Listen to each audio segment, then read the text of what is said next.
नमस्कार। मैं आदित्य राज चोपड़ा 8वीं इंस्पायर मानक प्रतियोगिता में अपना आइडिया बी बडी नेत्रहीनों के लिए प्रस्तुत करता हूँ। नेत्रहीनों के लिए गूगल लेंस और माइक्रोसॉफ्ट का सीइंग एआई ऐप पहले से ही है। ये app object detection, face identification, reading आदि तो कर लेते हैं, परंतु इन सबको लगातार इंटरनेट चाहिए और मंथली फीस भी लेते हैं। और सबसे ज़रूरी इंडोर नेविगेशन कोई भी नहीं दे पाया। जो नेविगेशन ऐप्स भी हैं वो बीकन या वाईफाई पर निर्भर हैं, जिनके लिए इंस्टॉलेशन और बिजली की ज़रूरत पड़ती है। ये प्रोडक्ट्स बहुत महंगे भी हैं। मेरे आइडिया के अनुसार ये मेरा एक इंडिपेंडेंट गैजेट है जिसको लगातार इंटरनेट नहीं चाहिए। रियल सेंस का D435 डेप्थ कैमरा और T265 ट्रैकिंग कैमरा की मदद से ऑब्जेक्ट डिटेक्शन, नेविगेशन आदि कर सकता है। इस गैजेट में मैंने 2 छोटे वाइब्रेटर भी लगाए हैं, माइक्रोफोन और ईयरफोन भी लगाए हैं। मैंने इस प्रोजेक्ट में पाइथन, जावा, एंड्रॉयड स्टूडियो, टेंसरफ्लो आदि सॉफ्टवेयर का इस्तेमाल किया है। आइए इस गैजेट का प्रयोग करके दिखाता हूँ। सबसे पहले यहाँ जैसे ही कोई इंसान कैमरा के सामने आता है, ये उसके बारे में बताता है। जैसे यहाँ एक अननोन मैन 2 फीट दूर 46 साल की खुश है, और नीचे एक अननोन वुमेन 10 फीट दूर 75 साल की, और वो भी खुश है। इस स्लाइड में आप देख सकते हैं, जो पिछली स्लाइड में अननोन पर्सन थे, उनका नाम जब हमने गैजेट को बताया तो वो यहाँ नवीन चोपड़ा के नाम से आइडेंटिफाई हो रहे हैं।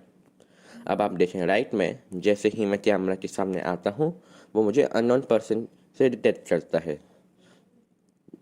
जब मैं नाम अपना उसे दे देता हूँ तब वो मुझे आदित्य राज चोपड़ा करके पहचान लेता है। एक बार किसी इंसान को जब नाम दे दिया जाता है तो वो इंसान किसी भी वेश में आए, ये उसे पहचान लेता है। जैसे मैं इन 4 तस्वीरों में ऐनक के साथ, बिना ऐनक के, टोपी और हुडी पहन के आया हूँ, और मुझे हर बार पहचान लेता है। इसी तरह ये हमारे भावों को भी पढ़ लेता है। जैसे कि आप देख सकते हैं इन 3 तस्वीरों में, इसने मुझे उदास, खुश और आश्चर्यचकित भाव में पहचान लिया है। यह अनेक प्रकार की वस्तु पहचान लेता है, जैसे laptop, glass, bag, chair, table आदि। ये आग को भी पहचान लेता है। अब मैं आपके सामने एक प्रयोग दिखाता हूँ। मैंने इससे पूछा, मेरी बोतल कहाँ है? उसने बोला कि उसे बोतल नहीं दिखी। फिर जब मैं बोतल इसके सामने लाया और उससे जब दोबारा पूछा, उसने बोला कि वो मेरे सामने 2 फीट की दूरी पे है। अब आपको नेविगेशन के बारे में बताता हूँ। इंटेल के कैमरा जो भी डेटा प्रोसेसर में भेजते हैं वो अपने आप मैप बना लेता है, और जब हम उसके बताए रास्ते पे चलने की कोशिश करते हैं तब लेफ़्ट और राइट वाइब्रेटर्स को सिग्नल देता है, और वाइब्रेटर्स की कंपन रिफ्लेक्स एक्शन को स्टिमुलेट करती है, जिसके कारण गर्दन वाइब्रेशन की तरफ अपने आप घूमती है और हमारे कदम उसी तरफ मुड़ जाते हैं। ये स्लाइड आपको दिखा रही है कैसे सिर्फ कमरे में थोड़ी देर घूमने से इसने कैसे पूरा नक्शा बना लिया है, जिसमें दरवाजे, खिड़कियाँ, चलने की जगह आदि पहचान ली है। हम इस गैजेट में खुद से भी यूज़र इंटरफेस की मदद से मैप बना सकते हैं। इसमें हमने कमरों की डायमेंशंस भरनी है और उसके बाद एक ग्रिड बन जाती है, जिसमें कि हम निर्धारित क्षेत्रों को नामांकित कर सकते हैं, जैसे दीवार, सोफ़ा, खिड़की आदि। ये नक्शा बनाने के बाद मैंने स्टार्टिंग पॉइंट ए और एंडिंग पॉइंट बी भर दिया, और जैसे ही मैंने उससे चलने की मदद मांगी, उसने ए से बी तक का रास्ता बना दिया। यहाँ देखें कि जब मैं उस रास्ते पे चलने की कोशिश की तब मेरे लेफ़्ट और राइट वाइब्रेटर्स कम और ज़्यादा कंपन करने लगे।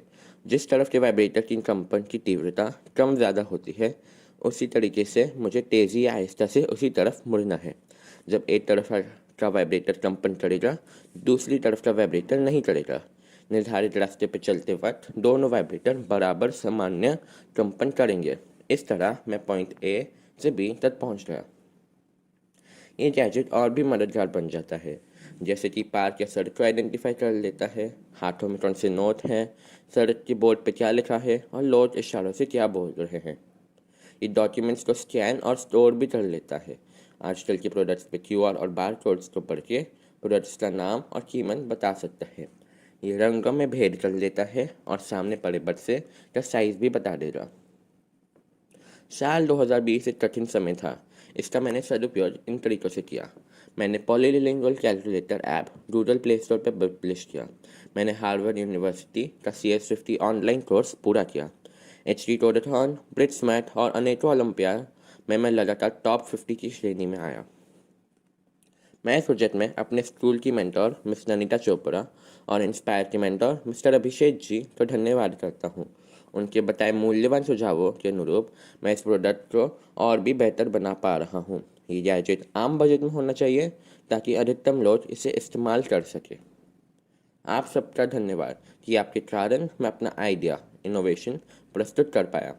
मुझे यकीन है कि आगे चलकर मैं इस प्रोटोटाइप को जल्द ही कमर्शियल बना पाऊंगा। धन्यवाद।